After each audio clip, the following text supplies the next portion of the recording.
तुम्ही पेढा खाणार? हो खाणार. मग तू किती तिन्ही पेढे प्लेटीतून प्रॉडक्ट? अच्छा.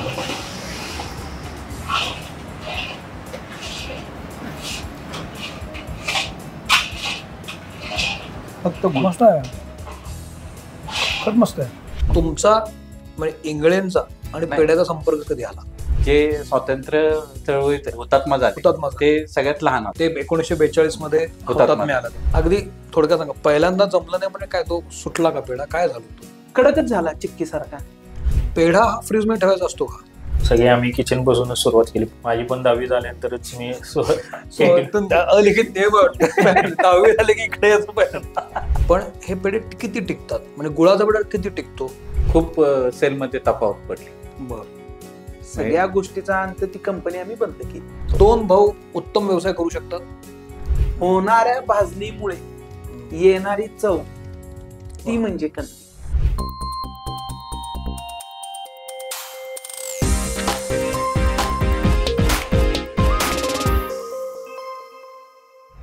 नमस्कार, मी सौमित्र मोठे, मित्रमंडळीमध्ये तुम्हा सगळ्यांचं स्वागत. आता आपण उद्योग मंत्र या सेगमेंटमध्ये आहोत आणि आज मी साताऱ्यामध्ये आहे. साताऱ्यामध्ये आपण भेटतो आहोत इंगळे पेढा हाऊसच्या 3ऱ्या आणि 4थ्या पिढीला. माझ्यासोबत आहेत वीरेंद्रजी, धनंजयजी आणि सौरभ. तुमच्या तिघांचं मी मनपूर्वक स्वागत करतो.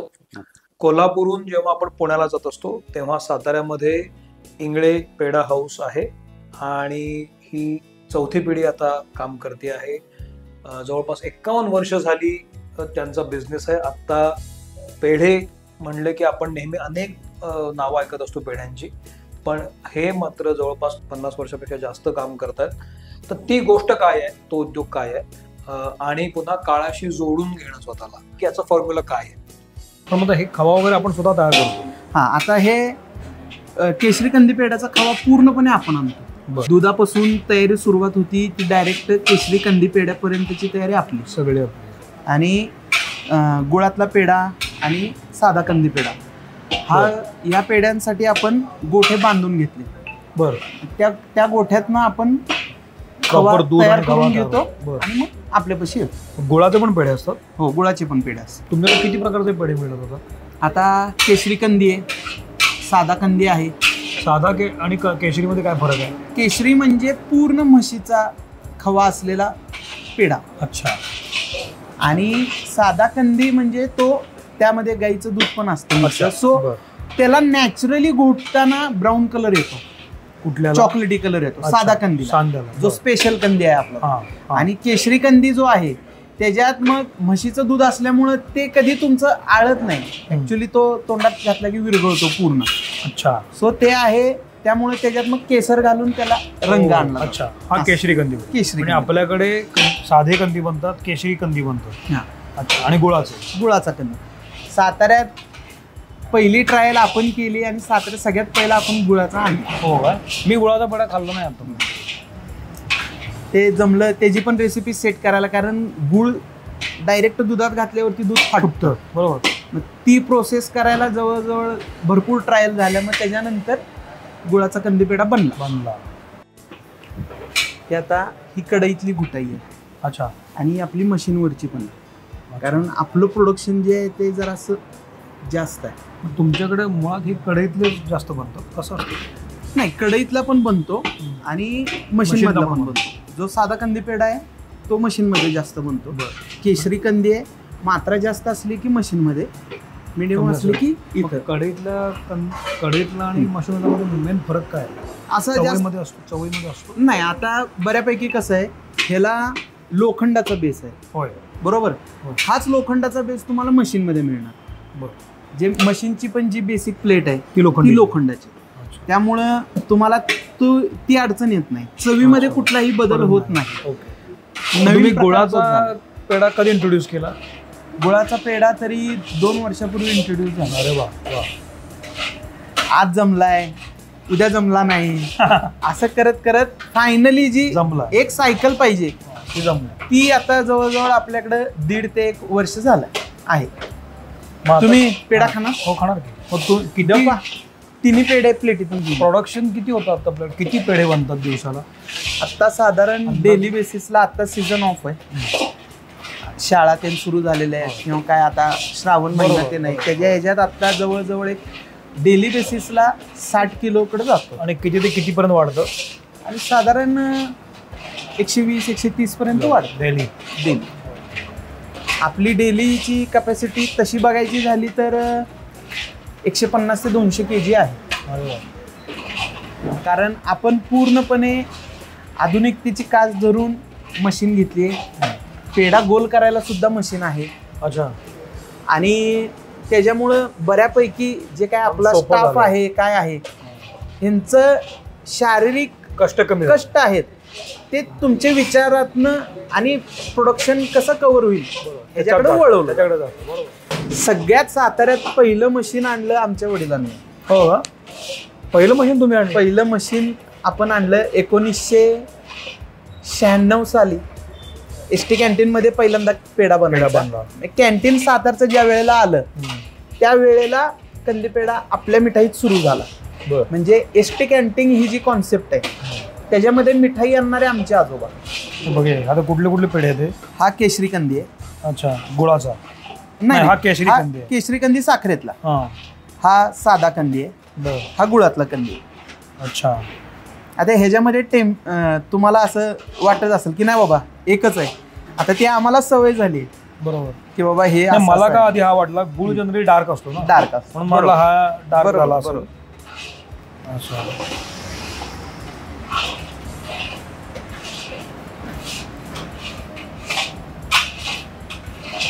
फक्त मस्त आहे.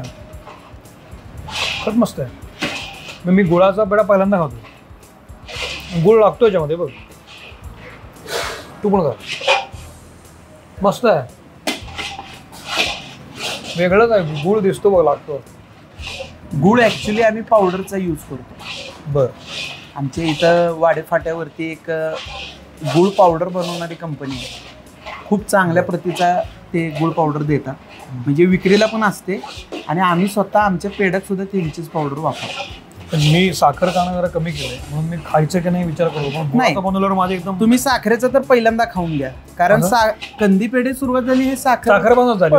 पण ते खाल्लेले असतात ना आपण. आले. हो. गुळ आत्ता आले. हे खावा. आमच्या प्रत्येक खव्यामधला फरक तुम्हाला कळेल की नक्की काय आहे. मध्ये साधा खातो. खाव. हा साधा कंदी पेढा आहे.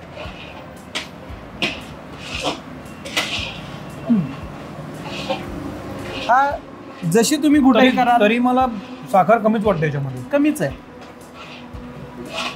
म्हणून तर ते हे कंदी पेढे म्हणले जातात सर. ऍक्च्युली काय आहे खव्याची भाजणी पेढ्याची भाजणी पूर्णपणे पहिल्यांदा खवा घातला जातो. बरोबर. खवा पूर्णपणे घट्ट होऊस तोपर्यंत भाजला जातो. बरोबर. म्हणजे आपण जसा शिरा भाजताना रवा भाजून घेतो खरपूस तसा खवा भाजला जातो खरपूस. आणि ती वेळ झाल्यावरती साखर घातली जाते. कंदी म्हणजे काय? कंदी कुठून आणली? कंदी आता ह्याच्या वेगवेगळ्या कथा आहेत. बर. कोण म्हणतं इंग्रजांना करंडी म्हणता येत नव्हतं म्हणून ते कॅन्डी असं. ऍक्च्युली ह्याचं कोण म्हणतं की कंदमुळासारखं हे कलर आहे ब्राऊन कलर बाहेरून त्याच्यामुळे हे कंदी. ऍक्च्युली कंदी पेढ्याची सुरुवात जो बेस खव्याचा यायचा हा पाटण तालुक्यात नाही यायचा. बर. पाटण तालुक्यात जे काही आपली जनावरं होती म्हैस म्हणा गाय म्हणा त्यांना मुक्त संचारद्वारे त्यांना चारा मिळायचा तिथं. त्या पद्धतीचं कसदार दूध हे खव्यासाठी मिळायचं. त्याच्यापासून मग ते कंदी शब्द नाही. पण या तिन्ही पेढ्यांमध्ये साखरेचं प्रमाण खूपच कमी आहे असं मला वाटतं. एरवी मी पेढा खातो भयंकर गोड असतो. कंदी पेढे हीच हे आहे की आता तुम्हाला थोड्या वेळाने वाटलं असेल चॉकलेट खाल्लंय आपण. अगदी अजून तीच चव आहे. नाही ते एरवी पेढा खाल्ल्यावर बास होत बास पेढे बास. पण मला पण गुळाचा हिट आहे. गुळाचा पेढा हिट आहे. मला आवडला गुळाचा. त्याला गुळाची जी चव लागते ना ती अमेझिंग आहे. गुळ आणि खवा कॉम्बिनेशन मी खाल्लं नव्हतं कधी. कारण खवा म्हणलं की आपल्याकडे साखरेचंच आहे. गुलाबजाम सुद्धा साखरेच्या पाकातच असतात. बरोबर. आता गुलाबजामचं जर का म्हणाल तर आमच्या पसले गुलाबजाम हे जवळजवळ खूप जास्त प्रमाण हे खव्याचं असणारे गुलाबजाम. मग ह्याच्यामध्ये खव्याचा पेढा असताना तुम्ही गुळ कधी टाकता? हे आता पूर्ण खव्याची खरपूस भाजणी झाली की मग शेवटी गुळ आणि साखर, पण साखरेचं असेल तर त्यावेळेला साखर. मग ज्या वेळेला तुम्ही गुळ घालता किंवा साखर त्यात घालता त्यावेळेला ही जी आतापर्यंत केलेली प्रोसेस आहे ही परत करायची. अच्छा. हा, मग तो कंदी पेढा तयार होतो.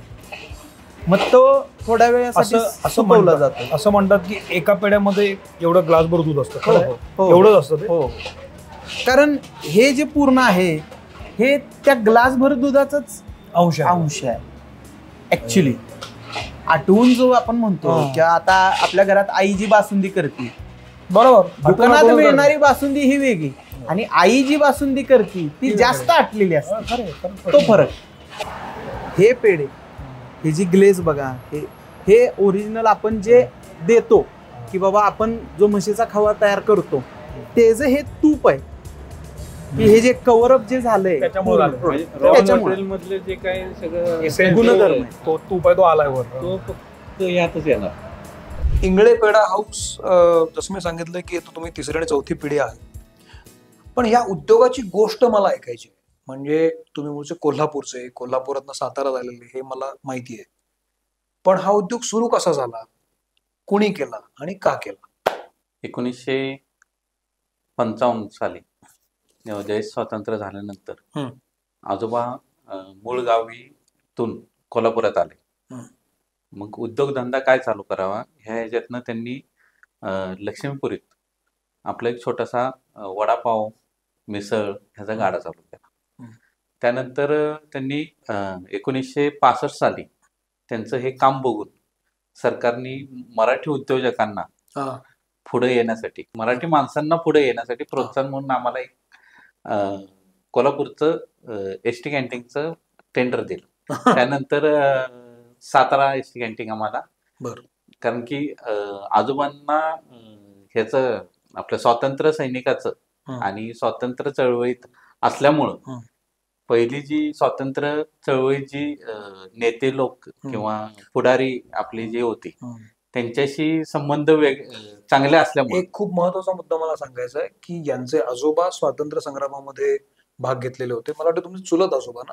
नाही, गेले मोठे आजोबा म्हणजे आमचे आजोबा सर्वात मोठे, आणि जे स्वातंत्र्य चळवळीत हे झाले हुतात्मा झाले ते सगळ्यात लहान आजोबा. ओके, ते 1942 मध्ये हुतात्मा मिळाला त्यांना. ओके, अशी बॅकग्राऊंड फॅमिलीला आहे.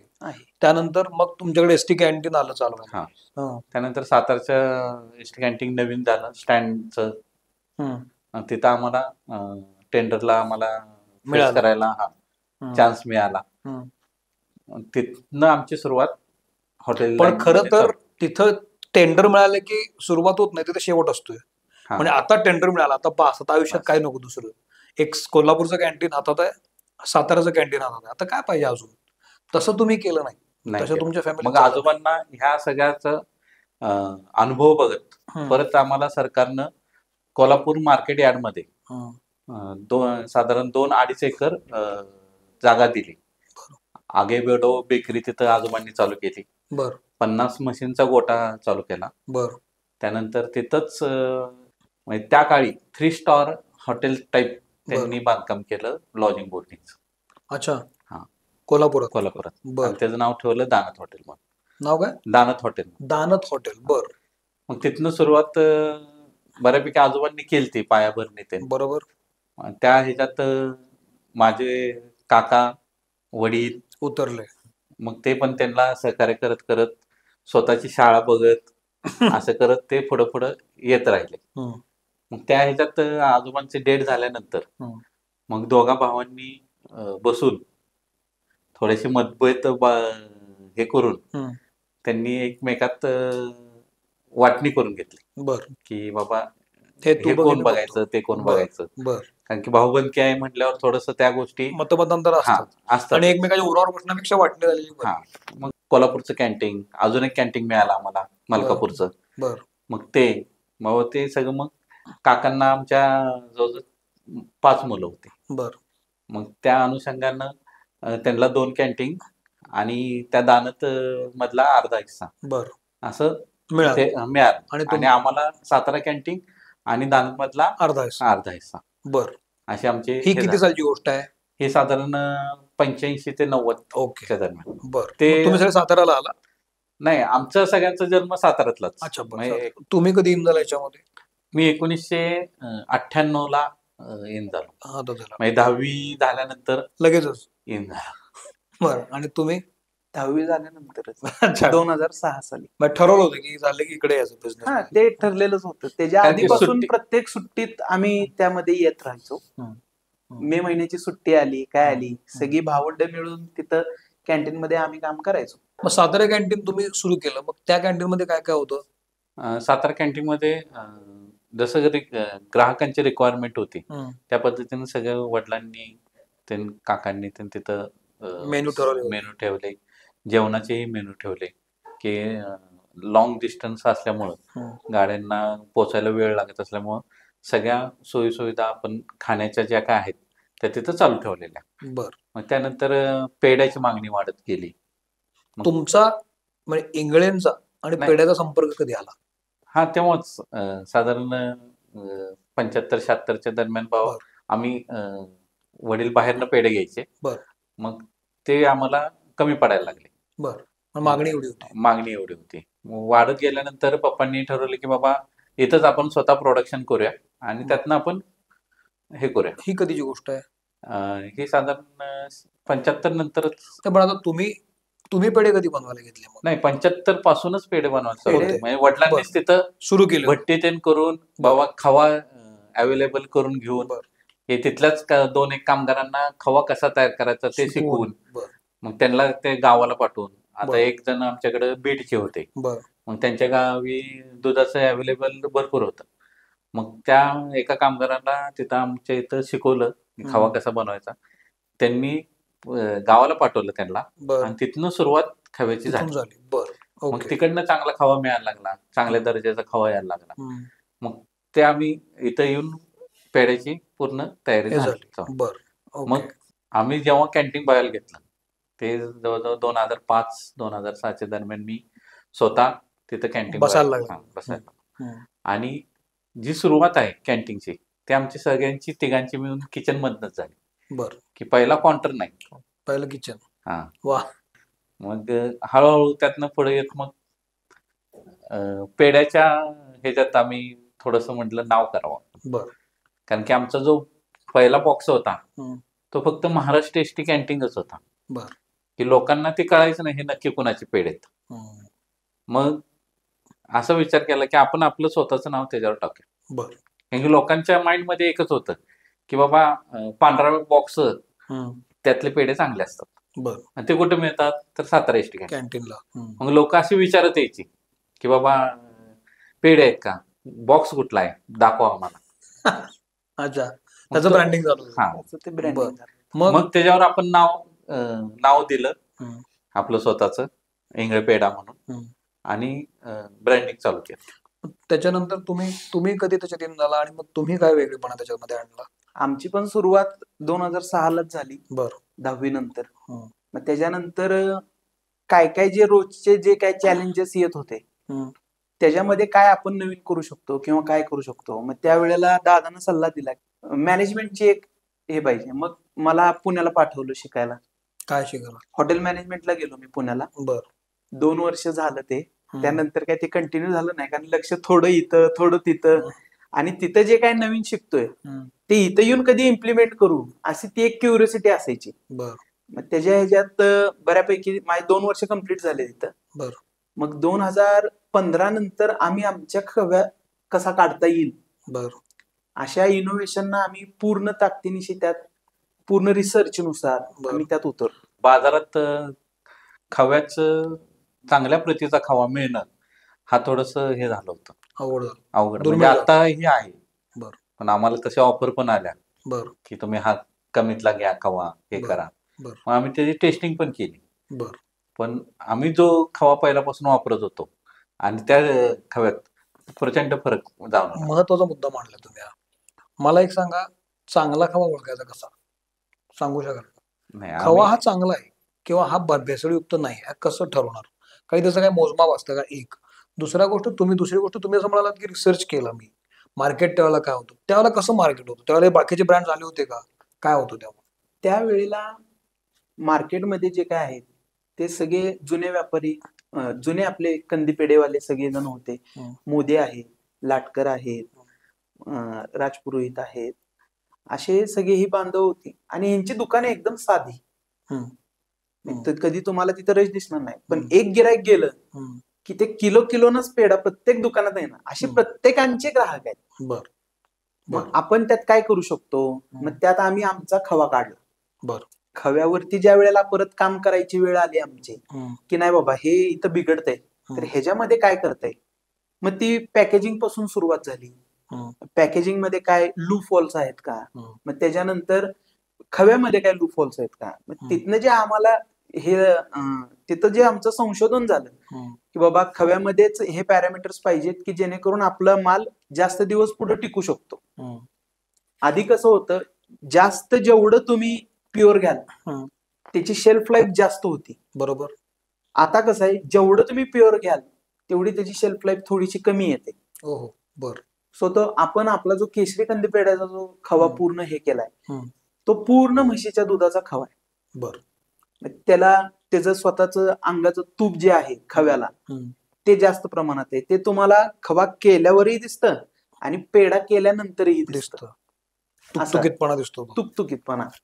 ते ऍक्च्युली ऑइल नाहीये किंवा बाकीचं असं म्हणजे वर्ण त्या काय केलं अंगच, त्याचं ते अंगच आहे, पेढ्याचं ते खव्याचं असलेलं अंगच आहे की जे ते दिसतं तसं एकदम. हा फरक एक आला. मग याच्यामध्ये हा झाला एक खव्याचा प्रकार. असं आणि काही खव्याचा प्रकार असतात का तुमच्याकडे? आता कंदी पेढा म्हणलं की थोडस बाइंडिंग पण आलं, त्यात गाईचं पण दूध येतं खव्यामध्ये. मग ते आल्यानंतर फक्त आपण, मला यातली फार इंटरेस्टिंग गोष्ट वाटली की यांच्याकडे गुळाचा पेढा आहे काय. गुळाचा पेढा तुम्ही कसा इन्व्हेंट केला, म्हणजे कसं डोक्यात आलं तुमच्या की गुळाचं बनवूया आपण?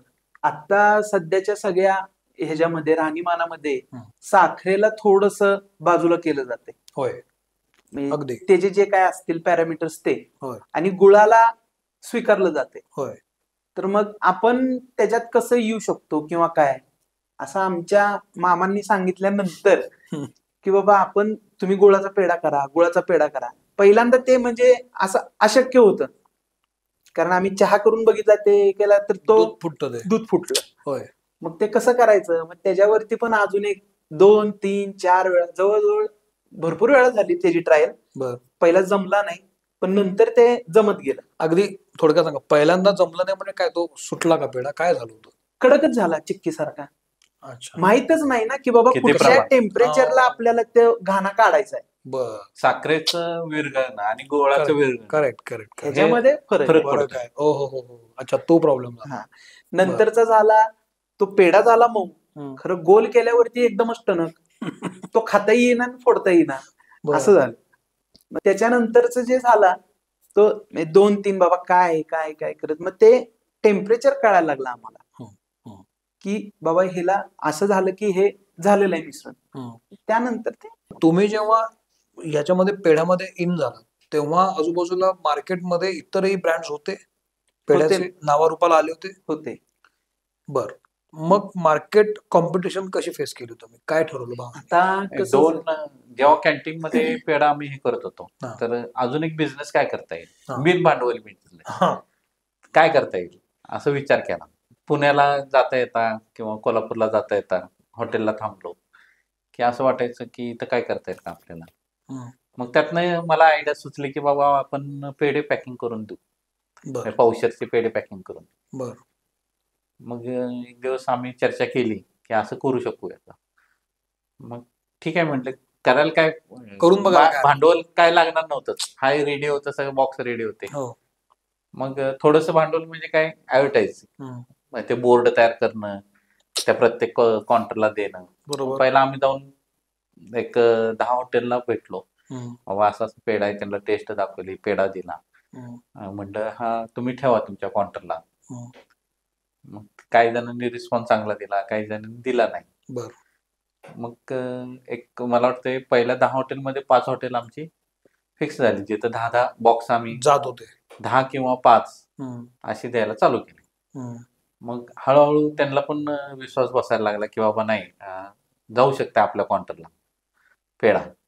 मग त्यांच्याकडनं रिक्वायरमेंट यायला लागली. म्हणजे 2018 साली आम्ही जे बाहेरचं दुकान चालू केलं हायवेचं, त्याच्यावरून बऱ्यापैकी लोकांनी बघून बघून सुरू किंवा अजून एक मोदींनी चालू केलं होतं, मग त्यांचं बघून बघून लोकांनी तो विचार करून बाबा कोविड नंतर हे मार्केट बूम झालं.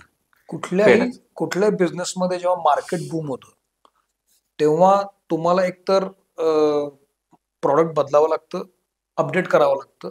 हा मार्केटचा रूल आहे, कारण डिमांड आणि सप्लायची चेन आहे शेवटी ती. तर डिमांडपेक्षा सप्लाय वाढला तर डिमांड खाली जाते. बरोबर. हे लक्षात घेऊन तुम्ही काय काय केलं? जर तुम्हाला लक्षात आलं कोविड नंतर पेढा वाढतोय, काय विचार केला तुम्ही? हा जो केशरी कंदी पेढा आहे हे त्याच एक हे म्हणता येईल उदाहरण आहे. बर. की ज्या वेळेला 2015च्या आसपास आम्हाला हे जे आम्ही बसून पेढा बाहेर काढायचं ठरवलं, त्यावेळेला जे चॅलेंजेस आले खव्यामध्ये, हे खव्याचं इनोव्हेशन आमचं केशरी कंदी पेढा आहे. बर. की बाबा ह्याला हाच खवा फक्त वापरल्यावरती हा पेढ्याचं टिकण्याचं प्रमाण जास्त आहे. बर.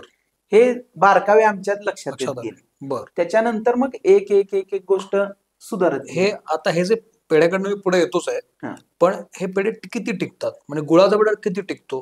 गुळाचा पेढा टिकतो. बर. जास्त टिकतो. पण म्हणजे किती? 15-10 दिवस? 10 ते 15 दिवस टिकतात. सगळेच पेढे टिकतात.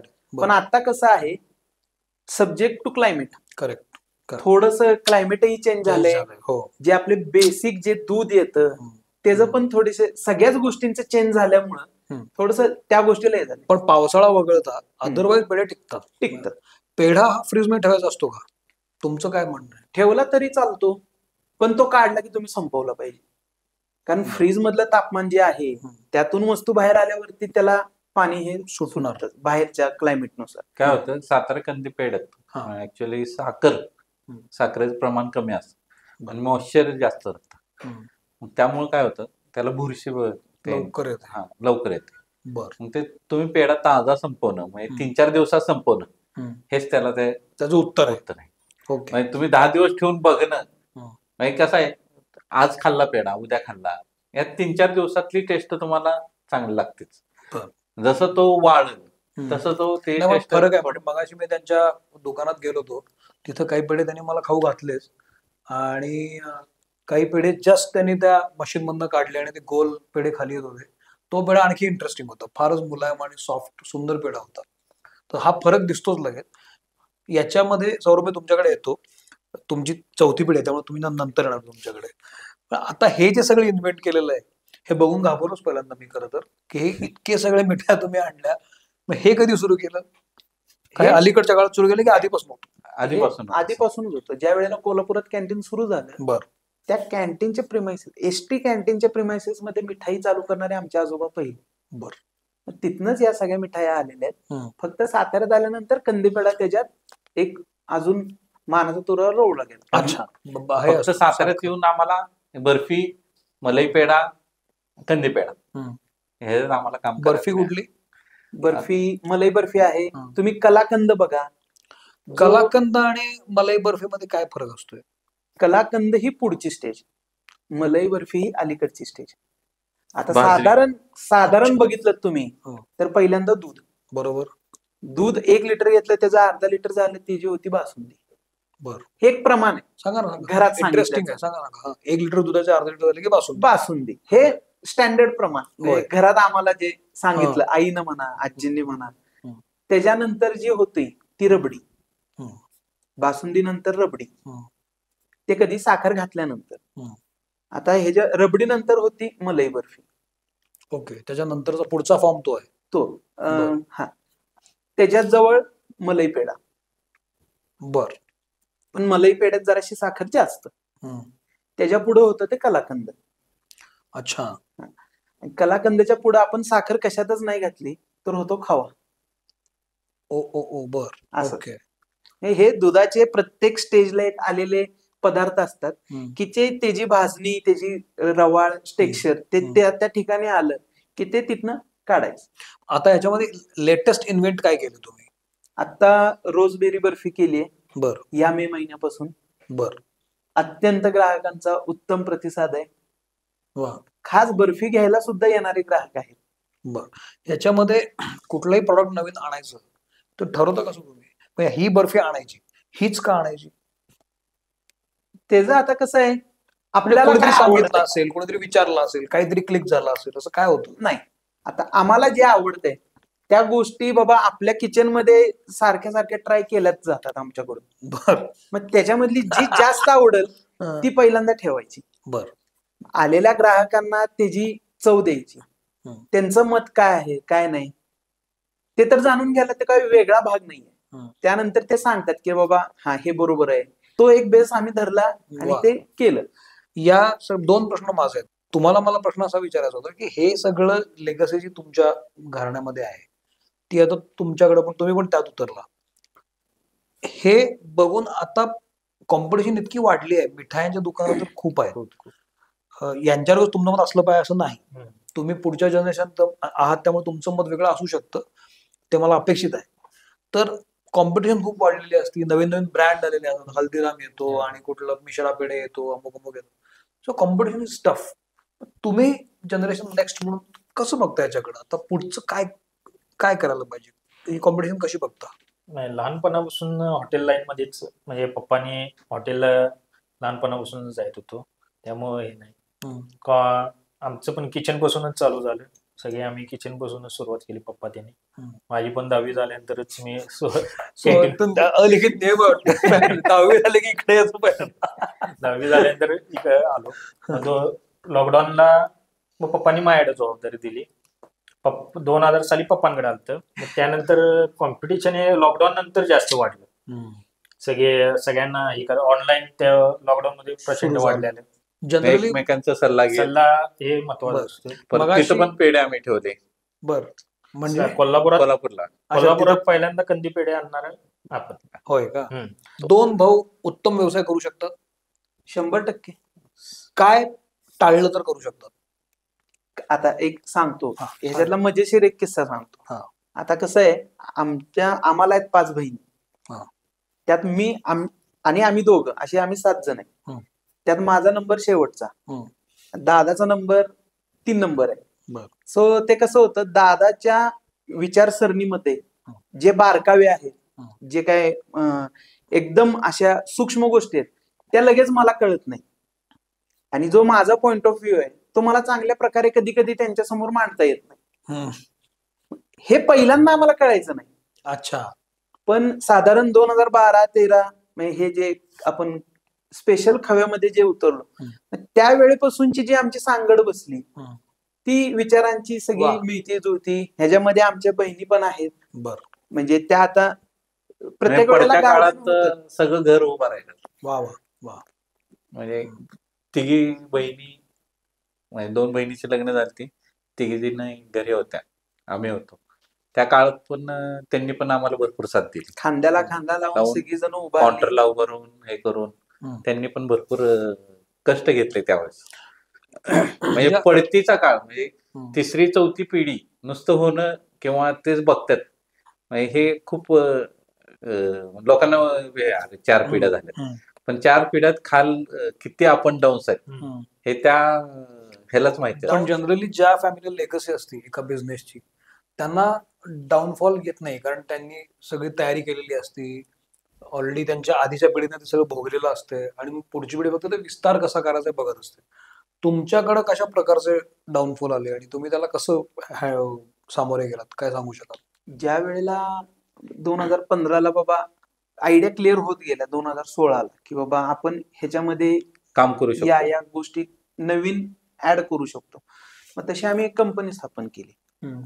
मग त्या कंपनीतून आम्हाला खवा बनवून, पेढा बनवून, बाकीचे हे सगळे मिठाईचे जिन्नस बनवून यायला लागले. मग त्याच्यानंतर आला कोविड. सगळं इतकं सुरळीत चाललं होतं आणि नवीन नवीन योजना आखून ठेवल्या होत्या, ज्या मागचा अनुभव बघता तो सगळा कोलॅप्स झाला कोविडमध्ये. प्रवास बंद, प्रोडक्शन बंद, बाकी सगळे कामगारांच्या गोष्टी सगळ्या, या सगळ्या गोष्टी फेस करत करत करत ज्या वेळेला ओपन झालं त्यावेळेला जुना सेल आणि नवीन सेल हे जे पॅरामीटर्सच कुठं दूर दूर जुळत नव्हते. अरे खूप सेलमध्ये तफावत पडली. बर. सगळ्या गोष्टीचा अंत ती कंपनी आम्ही बंद केली. बर. कंपनीच बंद कंपनीच बंद झाली. कारण तिचं जे प्रोडक्शन कॅपॅसिटी होती, मेकिंग कॅपॅसिटी होती, ती खूप मोठ्या प्रमाणावर होती आणि तो सेल चालू होता. कोविड नंतर सगळे पॅरामीटर्स चेंज झाले, त्याच्यात ती कंपनी बंद झाली. मग बाबा परत पहिल्यापासून कॅन्टीन मध्ये जसं सुरुवात झाली मिठाईची थोड्या थोड्या प्रमाणावर, तशीच मिठाईची परत सुरुवात झाली. Square one. मग परत मग पेढा हाऊसचं कसं करायचं, काय करायचं, मग तिथं ज्या ज्या गेस्ट कडून येणाऱ्या रिक्वायरमेंट आहेत तशा पद्धतीनं ते पेढा हाऊस डेव्हलप करत गेलो. पहिल्यांदा दुकानच होतं, मग त्याच्यानंतर बाबा एक नाश्त्याला थोडस काहीतरी पाहिजे, 4-5 जिन्नस, फ्रेश होण्यासाठी वॉशरूमची गरज आहे, अशा गोष्टी तिथं ऍड हळूहळू गरजेनुसार पसारा वाढतो.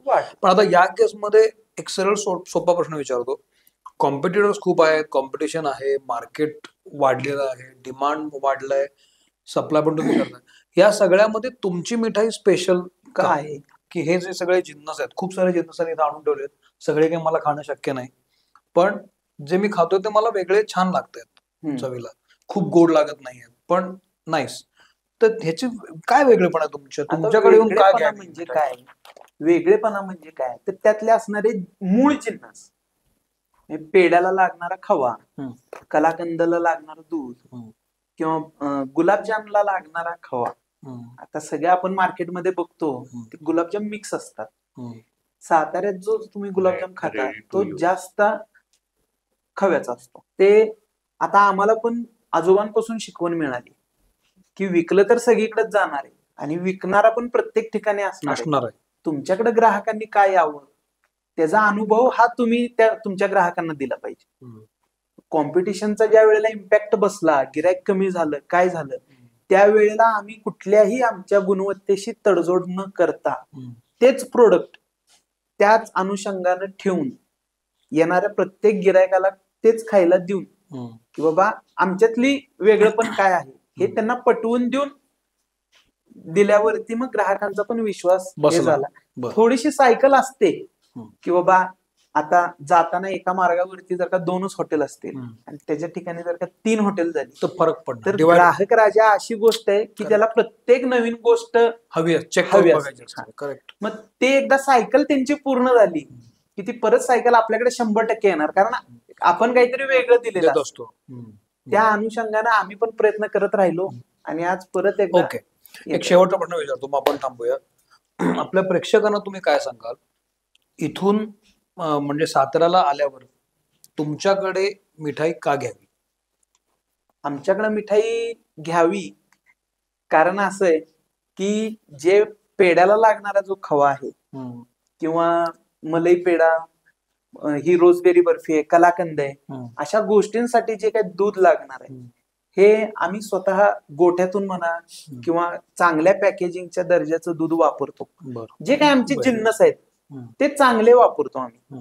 आणि एकदा तुम्ही अवश्य येऊन हक्काने खावा, मग आपण बोलूया.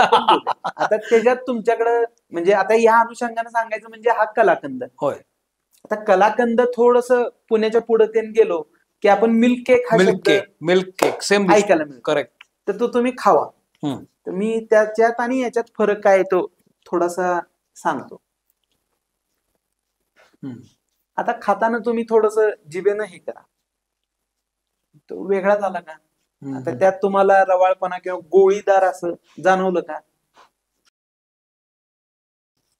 हा जो गोळीदारपणा जो आहे तो म्हणजे कलाकंद.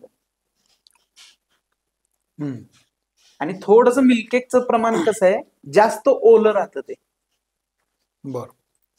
इव्हन मिल्ककेक लवकर सुट्टा पण होतो असं वाटतं. सुट्टा पण होतो. हे कसं जास्त घुटाई आणि योग्य हे झाल्यामुळं त्याचं योग्य टेम्परेचरला मिल्ककेक कलाकंद खव्याच्या जवळ असल्यामुळे खव्यामध्ये जो घट्टपणा आहे, तो चिवटपणा आहे, तो याच्यात आहे. जो मिल्क केक मध्ये मला बघायला मिळत नाही. मिल्क केक लगेच वेगळा होतो. तो मलाई बर्फीच आहे सर. ते मलाई बर्फीच आहे. मलाई बर्फी ही आहे. मलाई बर्फी मध्ये जे पाण्याचं प्रमाण आहे त्याच्या प्रमाणात ह्याच्या कलाकंद मध्ये पाण्याचं प्रमाण एकदम कमी. म्हणजे अगदी मोठ्या भाषेमध्ये मिल्क केक मध्ये जे जाळीची असते ती जास्त असते, कलाकंद मध्ये घट्ट असतो. हा इथं दिसतो की तो खूप घट्ट आहे. येस. हा बेसिक फरक आहे. आणि साताऱ्यात जर का तुम्ही आलात तर तुम्ही कुठल्याही मिठाईच्या दुकानात जावा, कम्पेरेटिव्ह इतर जिल्ह्यांच्या ह्याच्यापेक्षा तुलनेत. थोडस साखरेचं प्रमाण हे कमीच असतं, कमी जास्त. कारण सवय कंदी पेढ्याची आहे. हा. कंदी पेढ्यातच मुळात साखर कमी आहे, हम्म. म्हणून तो कंदी पेढा आहे. होणाऱ्या भाजणीमुळे हम्म. येणारी चव ती वा. म्हणजे कंदी, वा वा, अच्छा. खमंग भाजणी. अच्छा. बरेच ग्राहक लोक येतात, ते जरा पाव किलो आम्हाला पण कंदी द्या. हम्म. कंदी हे इन्ग्रेडियंट नाहीये, नाहीये. त्याची बनवायची प्रोसेस हम्म. आणि एक त्याची आलेली चव म्हणा, हम्म. ते कंदमुळासारखी होती. हम्म. हम्म. आणि दिसायला पण तो ब्राउनिश कंदी हम्म. पेढा, हम्म. कंदमुळाला पण एक ब्राऊन कलर असतो, हम्म. हम्म. चॉकलेटी कलर असतो. हम्म. सो तो स्वाद आणि ते टेक्स्चर आणि मला हे जे जे जिन्नस मी टेस्ट केले ते मला आवडले, ते वेगळे वाटतात. आणि याच्यामध्ये गुळाचा पेढा जो आहे तो तुम्ही इंट्रोड्यूस केला, राईट? होय. म्हणजे या मार्केटमध्ये आता खूप ठिकाणी गुळाचे पेढे मिळतात, पण इंट्रोड्यूस तुम्ही केला, त्याच्यावर खूप सारा प्रयोग करून मला गुळाचे पेढे पण खूप आवडले. मला असं वाटतं की यातून तुम्ही तुमच्या व्यवसायाप्रती जी एक ऑनेस्टी जपलेली आहे, जी प्रामाणिकपणा जपलाय, जी मूल्य जपलेली आहे, it's not about price, it's all about values. So तुम्हाला खूप शुभेच्छा. हा एपिसोड मला कसा वाटला जरूर सांगा. तुम्ही जर पुण्याकडे जात असाल किंवा पुण्याहून येत असाल तर सातारा रोडवर इंगळे पेढा हाऊस आहे, GPS वर ते लगेच दिसतं, तिथं तुम्ही जरूर आस्वाद घ्यायला पाहिजे. मला असं वाटतं की यातून लोकांना अस्सल काय हे कळेल. तुमच्या सर्व वाटचालीला शुभेच्छा. येत्या काळात आणखी खूप सारे आउटलेट्स ओपन करा. अजून एक आम्ही आउटलेट चालू करतोय. चालूच करताय का? Very good. म्हणजे कोल्हापूरला बैरजी नावाने, म्हणजे आमच्या आजोबांच्या नावाने. बरं. टॉप संभापूरच्या इथं चालू करतोय आम्ही. काय? सौरभच्या अंडर व्हेज अँड नॉनव्हेज जेवण आहे. बरं. कोल्हापुरी आहे. तांबडा पांढरा रस्सा हे तिथे भेट हॉटेल चालू. आता ते पण आहे, तिथं पेढे पण मिळणार. पेढे पण मिळणार. वा, तर मिळणार आहेत. कधी सुरू होणार आहे ते? 15 ऑगस्ट. चला, ब्रेकिंग न्यूज मिळालेली आहे. 15 ऑगस्टला कोल्हापूरकरांना नवीन ठिकाण मिळालेलं आहे. खूप साऱ्या शुभेच्छा. तुम्ही आवर्जून मित्रमंडळीमध्ये वेळ दिलात. हा एपिसोड कसा वाटतो मला जरूर सांगा. उद्योजकांना प्रेरणा मिळावी आणि उद्योजक आणि उद्योग यांची गोष्ट रसिकांना समजावी, लोकांना समजावी, म्हणून हा उपक्रम आहे. यातून एकमेकाला मदत झाली तर त्याच्यापेक्षा सुखकारक काही नसेल. थँक्यू व्हेरी मच इंगळे बंधू आणि सौरभ, तुम्हा सगळ्यांचे. थांबतो, भले ते घडो. थँक्यू.